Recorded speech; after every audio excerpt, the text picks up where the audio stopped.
Bon allez, je crois que c'est le moment de s'y remettre.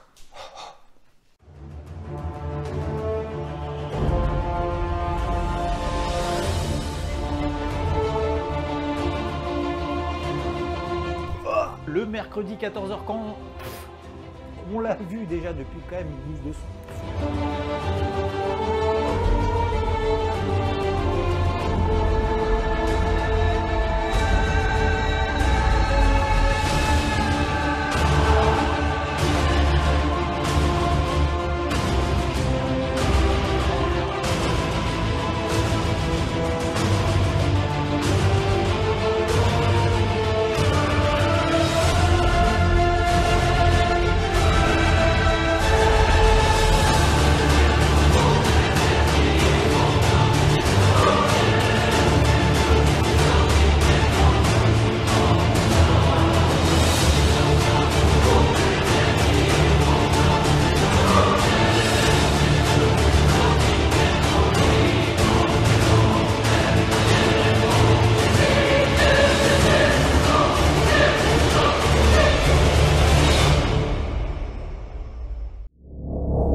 Et quelle rentrée sur les marchés avec déjà la Chine qui inquiète le secteur du luxe, les minutes de la Fed qui font dévisser les marchés et les cryptos to the moon toujours. On peut dire que c'était mouvementé. Installe-toi confortablement, je vais me chauffer un petit peu et on y va. Alors d'abord, on va compter si tout le monde est là. 1, 2, 3, 4, 5, 6. 24 999, 25 000. Bon je pense que tout le monde est là. La première chose qui inquiète les marchés, c'est la Chine. Oui, parce que les derniers chiffres publiés par la Chine sont moins bons que prévu et notamment les ventes au détail. Nous avons également la production industrielle qui au mois de juillet est tout de même quand même satisfaisante. On peut penser que c'est incroyable, 6,4% sur le mois de juillet. Sauf que c'est beaucoup moins bien que les 8,3% du mois de juin, mais surtout nettement moins bon que les 7,9% attendus par le marché. Et quand c'est moins bon que prévu, les marchés n'aiment pas. Et plus particulièrement le marché du luxe. Oui, parce qu'en Chine, on aime le luxe. C'est bien le luxe. Tellement que la Chine aime le luxe, ça représente 30% du secteur en termes de vente. Et d'ici 30 ans, on pourrait même être à 50%. Donc, tu l'as compris, quand la Chine ne va pas bien, et ben, le secteur du luxe en prend plein la figure. Et du coup, ça a également un impact direct sur notre indice parisien, le CAC 40. Oui, parce que ces trois plus fortes pondérations que sont LVMH, Hermès et L'Oréal, c'est du luxe. Donc entre ça, les cas de Covid en Chine qui augmentent de manière assez inquiétante, les petits commentaires du président chinois qui inquiètent, qui entrevoient l'éventualité de limiter les démonstrations de richesse pour instaurer une prospérité commune. Disons que c'est pas la kiffance absolue pour se jeter sur l'achat de sacs Kelly et accessoirement sur les actions Hermès et toutes ses copines. Le deuxième élément provocateur de volatilité cette semaine, c'est notre ami GG, autrement dit la Fed. Oui, parce qu'à un moment, va falloir désintoxiquer les marchés de toutes ces perfusions monétaires qu'on connaît déjà depuis des mois et même des années. Ça, le marché le sait, qu'il va falloir à un moment donné arrêter les injections de liquidités, mais entre le savoir et arriver à la deadline, disons que le petit temps d'adaptation, il peut piquer un peu. La bonne nouvelle dans tout ça, ça veut dire que le marché d'emploi va probablement retrouver ses niveaux d'avant-crise Covid. En décembre, il y avait 10 millions d'emplois de moins qu'avant le Covid, et depuis, 4,3 millions d'emplois ont été créés, dont 1,9 million entre le mois de juin et le mois de juillet. Donc tu l'as compris, à ce rythme-là, d'ici la fin de l'année, a priori, tout ne sera que de l'histoire ancienne. En tout cas concernant l'emploi, sur les chiffres officiels, quoi. Et l'autre bonne nouvelle, enfin si on peut l'appeler comme ça, c'est que les membres du FOMC ne sont absolument pas d'accord, que ce soit sur la date de réduire les rachats d'actifs, du rythme de réduction de rachats d'actifs, ni même de la perception des risques, c'est-à-dire le chômage, à quel niveau ça commence à être cool pour pouvoir réduire les rachats, l'inflation, à quel niveau ça va commencer à devenir tendax, et le Covid, à quel niveau on estime que les risques de reconfinement, il n'y en a plus. Bref, la désintox, ça arrive, le marché n'aime pas, reste la question quand.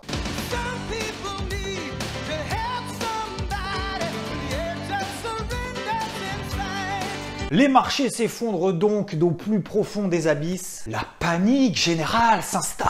L'indice de la peur est à son extrême. Alors ça, c'est l'indice CNN, c'est pas que le VIX, il y a 7 indicateurs là-dedans. Le VIX en fait partie, il y a également le ratio put-call, le momentum, tout ça. Je te mets le lien dans la description si ça t'intéresse. Et oui, l'indice SP500 s'effondre, il a perdu quand même 2% depuis ses plus hauts. Ah, c'est beaucoup, hein. Bon, après avoir fait x2 depuis mars dernier, oui, un peu plus de 100% de performance, mais bon, on va pas chipoter. Et d'après ce graphique partagé par Bloomberg, à chaque fois que l'indice a doublé, et ben derrière, patatras. C'est le drame. Toute chose étant relative, puisqu'à chaque fois qu'il a corrigé, ça n'a pas empêché depuis 10 ans le SP500, enfin même 13 ans, de faire x10, quasiment. Disons que c'est plus intéressant financièrement d'être plutôt permaboule que permabère. Mais bon, petite parenthèse fermée. Et on peut se dire, oui, c'est les injections de la Fed qui permettent aux indices de ne faire que monter depuis des années, tout ça. Alors, c'est vrai que ça joue quand même un petit peu. Des taux d'intérêt qui sont bas, ce qui entraîne du coup des conditions financières quand même particulièrement attrayantes. Nous avons accessoirement une énorme amélioration des fondamentaux qui sont prévus pour l'année 2022. La saison des résultats au deuxième trimestre qui a été particulièrement excellente. La meilleure de l'histoire. Oui, aux États-Unis, en moyenne, c'était 17 points de pourcentage mieux que prévu contre 16 points de pourcentage de plus en Europe, de mieux que prévu. Oui, et dernière chose, le niveau de marge sur les entreprises du SP500, on est juste sur des records historiques à 13,6%. Donc mon avis dans tout ça, c'est que le tapering, effectivement, va falloir commencer à un moment donné à s'y préparer. C'est quand même depuis quelques mois pricé par le marché et que cette petite phase de consolidation qu'on a eue, c'est peut-être pas le début de la fin, mais plutôt simplement une excuse pour prendre un petit peu des bénéfices. Les 3 valeurs du luxe du CAC 40 ont pris une dérouillée sévère, ça on peut le dire. La pire étant LVMH, avec 15% de baisse tout de même. C'est d'ailleurs la première fois qu'elle repasse en dessous de sa MM20 Weekly, ici en bleu sur le graphique. 15% de baisse après 160% de hausse depuis le mois de mars l'année dernière. Disons qu'elle en gagne encore 120%, elle est encore à x2. Alors c'est sûr qu'on a une pression baissière qui s'est installée notamment en daily, et on aura une indication de reprise technique si on devait repasser au-dessus des 640 €. Pour le moment, tant qu'on reste là en dessous, effectivement, bon, acheter, c'est plutôt acheter un couteau qui tombe. Ces deux copines, que ce soit Hermès mais également L'Oréal, elles ne sont absolument pas repassées pour le moment en dessous de leur MM20 Weekly. Hermès n'a perdu que 10%, L'Oréal n'en a perdu que 6%. Et il y en a une à l'inverse qui a pris 12% direct à froid dès le lundi matin, c'est Faurecia, notre équipementier automobile national, qui veut réduire sa dépendance au moteur thermique.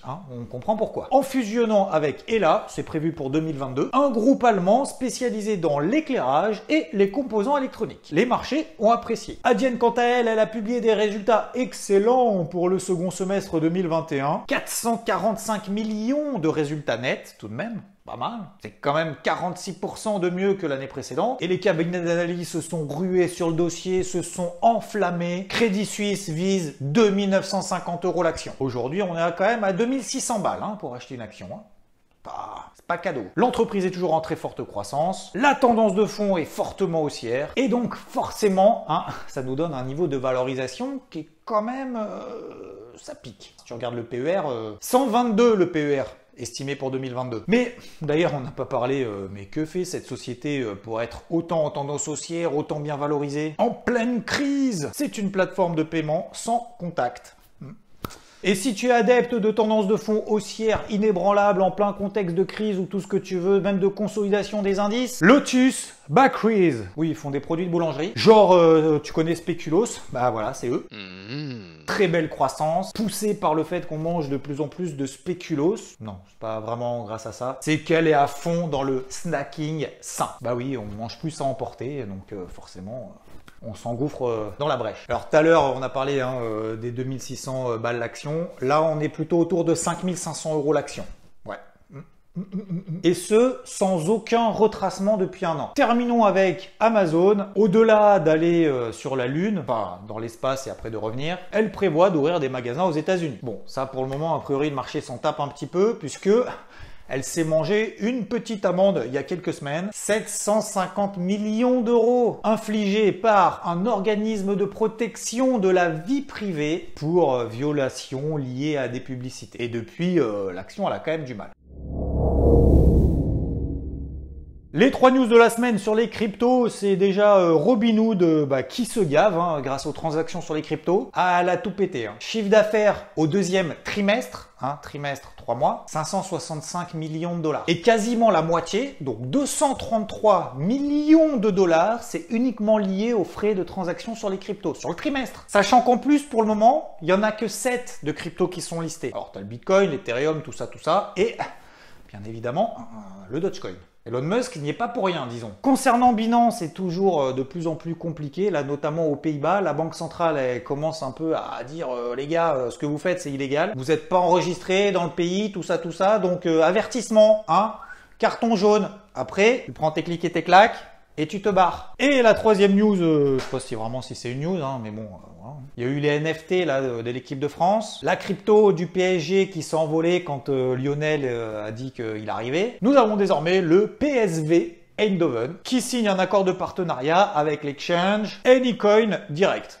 Ça va lui faire un petit peu de pub. Tout va bien sur le marché des cryptos, tout s'envole. Et oui, depuis qu'on a réallié ces gros niveaux d'achat sur ces niveaux clés daily, x2 pour certaines cryptos, x3 et peut-être même plus. 60% de progression sur le Bitcoin, presque x2 sur l'Ethereum. C'était la stratégie de mi-juillet qu'on avait mis en place. Alors maintenant, c'est bien beau tout ça, mais la question, faut continuer à acheter, pas acheter, ça va baisser parce que ça a trop monté. On est peut-être un petit peu sur des niveaux, disons, stratosphériques. Mon avis est le suivant. On est en train de mettre en place des phases de latéralisation, donc horizontale, alors qu'on a une tendance daily qui est toujours haussière, matérialisée par exemple, une moyenne mobile à 20 périodes. Et puis, on tient horizontalement. Donc, on a plus de probabilité de sortir par le haut de cette phase de latéralisation que par le bas. Oui, parce que les tendances se prolongent X fois et ne se retournent qu'une seule fois. Deuxième chose, c'est qu'il y a des replis techniques qui sont encore exploitables, malgré ces fortes progressions. J'ai partagé par exemple mon achat cette semaine sur IVT au travers de Cardano. On a eu un repli sur un niveau technique qui est la MM50 H4 et derrière,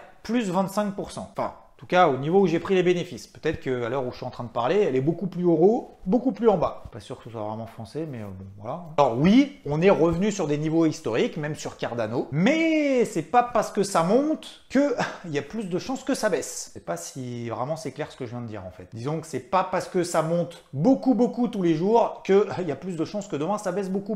Principe d'une tendance en fait. Et troisième chose, c'est qu'il y a des départs qui peuvent à nouveau se mettre en place et qui sont en train de se mettre en place sur quelques cryptos. Celles qui sont en retard, il y a peut-être des trucs à surveiller. Comme Chiliz, par exemple, que j'ai payé, et elle peut prendre le relais. Alors je dis elle peut parce que là pour le moment c'est un peu une feignasse quand même. Et ça nous donne pour le moment ce qu'on appelle Bitcoin Season. En conclusion, on peut continuer à travailler certaines cryptos sur des unités de temps courtes. En tout cas les plus grosses c'est celles qui sont les plus fortes parce que pour le moment c'est pas fini techniquement il n'y a pas de signaux baissiers. Ça veut dire pour autant comme d'habitude faut pas s'emballer et il y a toujours des opportunités dans ce bull run. Un point de repère où est-ce que ça peut commencer à sentir mauvais, on peut prendre par exemple la capitalisation totale. Tant qu'on est au-dessus de la MM20 daily ici tracée en bleu, pour le moment, ça va. Si on devait passer en dessous, réintégrer le range, tout ça, là, ça commencerait à puer.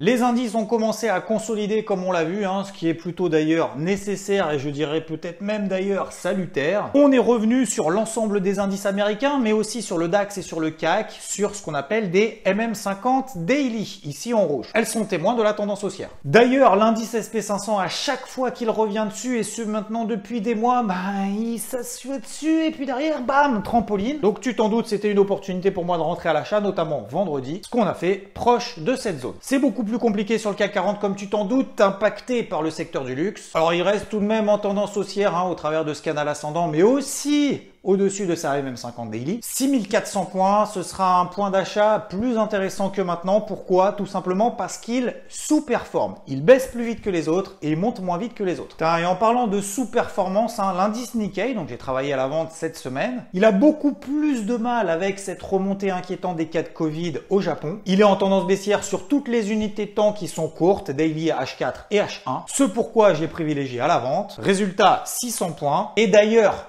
je n'exclus pas dans la nuit de dimanche à lundi qu'il pète par le bas cette grosse zone daily qui pour le moment tient le Nikkei au-dessus des 27 000 points. La minute pédagogie avec Xavier Fenot. Je préfère toujours acheter ce qui surperforme, ce qui résiste le plus et vendre l'indice qui est le plus faible. Et ceci, à l'inverse d'essayer d'attraper le point haut de ce qui monte le plus et d'essayer d'attraper le point bas de ce qui baisse le plus. On a l'impression d'acheter pas cher quelque chose qui fait que baisser, sauf qu'en fait personne n'en veut. Et à l'inverse, on essaye de vendre quelque chose que tout le monde veut, donc on se met contre les tendances. C'est vrai que ça semble logique comme ça, mais c'est une erreur que font beaucoup. Le DAX, lui, est dans le peloton. Réintégration du range daily dans lesquels il évoluait depuis le mois de mai, en dessous des 15 800 points. Il tient pour autant les 15 006. Alors lui aussi, c'est sa MM50 daily en rouge. Tant qu'il passe pas là en dessous, ça peut aller. C'est pas le plus fort, mais ça va. Donc on va surveiller les 15 006. Si on passe là en dessous, ça risque de s'accélérer. Conclusion en 3 points.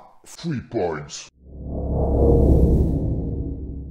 Qui dit Fed dit tapering potentiel et qui dit tapering dit pas forcément crack sur les marchés. Techniquement, on l'a vu, ça tient, même si effectivement, il faudra quand même rester sur nos regards, surtout si on passe sous les gros niveaux qu'on a travaillé tout au long de cette semaine, surtout la fin de semaine. Le mot-clé, MM50 daily. Les cryptos sont toujours en phase de bull run. On continue à travailler les tendances haussières, sachant que il y a plus de probabilité qu'on sorte par le haut de cette petite phase de consolidation qu'on connaît maintenant depuis quelques jours, voire 2-3 semaines, que sortir par le bas. Et troisième chose, peut-être même d'ailleurs la plus importante de cette vidéo, c'est que je suis très content de revenir parmi vous. Merci de m'avoir attendu ou pas. Ça faisait très longtemps que je faisais une pause, mais c'est voilà, pour des raisons personnelles. Je fais un peu charcuter là, mais là tu le vois pas trop, même si j'ai toujours pas toute la sensibilité du bazar. Ça fait aussi plaisir de revenir sur les marchés, surtout que cette semaine ça a été plutôt pas mal. Quand ça se passe bien comme ça fait plaisir. Mais on s'enflamme pas parce que ça sera pas toujours comme ça. Oui, et je le dirai quand ça se passe mal aussi. Vous inquiétez pas, je le dirai. Pour s'abonner, liker, c'est toujours au même endroit, par là. D'ailleurs, tu verras si tu mets un pouce vers le haut, c'est super magique, t'appuies et tac, ça se met en bleu. Tu peux essayer. Et je te dis à mercredi pour le Crypto Hebdo. Ciao!